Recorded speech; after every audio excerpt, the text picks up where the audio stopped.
একুশের সমাবেশে তৃণমূলের অনুষ্ঠানে যোগ দিতে গোটা রাজ্য আজ ধর্মতলামুখী। ভোর থেকে উপচে পড়া ভিড় শহরতলির ট্রেনগুলিতে। সকলের গন্তব্য ধর্মতলার শহীদ মঞ্চ। তৃণমূল দলের সবচেয়ে বড় কর্মসূচি 21শে জুলাই শহীদ দিবস। রাজ্যের নানা প্রান্ত থেকে মানুষজন আসতে শুরু করেছে শনিবার থেকেই। তাদের থাকার জন্য অস্থায়ী শিবির ও সেখানে নিয়ে যেতে বাসের ব্যবস্থা ছিল। 24-এর লোকসভা ভোটে বাংলায় বিপুল জয় এবং বিজেপির ভরাডুবির পর এবার 21শে রেকর্ড ভিড় জমেছে। সকাল থেকে খেপে খেপে বৃষ্টি হচ্ছে।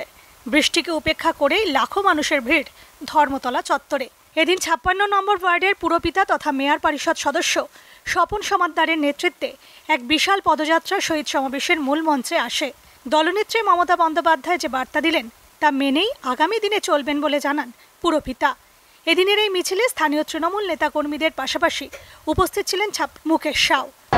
1993 সাল থেকে এখনো পর্যন্ত প্রত্যেকটা 21শে জুলাই আমরা উপস্থিত হয়েছি মমতা বন্দ্যোপাধ্যায়ের ডাকে।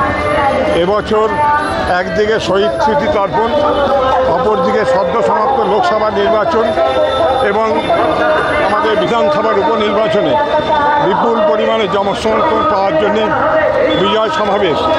মানুষ সমুদ্র হয়ে গেছে, জনসমুদ্র। হাজার হাজার লক্ষ লক্ষ মানুষ আজকে দেখিয়ে চলেছে মমতা বন্দ্যোপাধ্যায়ের তৈরি করা রেকর্ড মমতা বন্দ্যোপাধ্যায় ভাঙবে এবং ভেঙে দিয়েছে বলা যায়। এত মানুষ কোথায় কোথায় বিরোধীদের কাউকে নেই।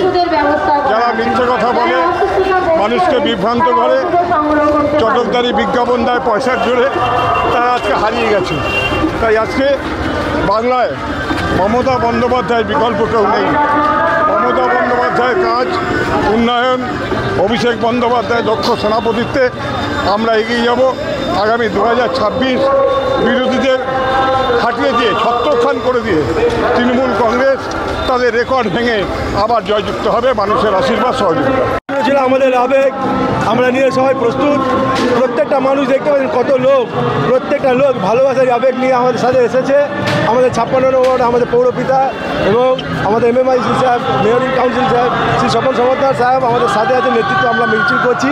আর খুব ভালো লাগছে, 21শে জুলাইতে খুব ভালো, আর স্পেশালি জেতার পরে আরও ভালো লাগছে। Bureau report, channel 10।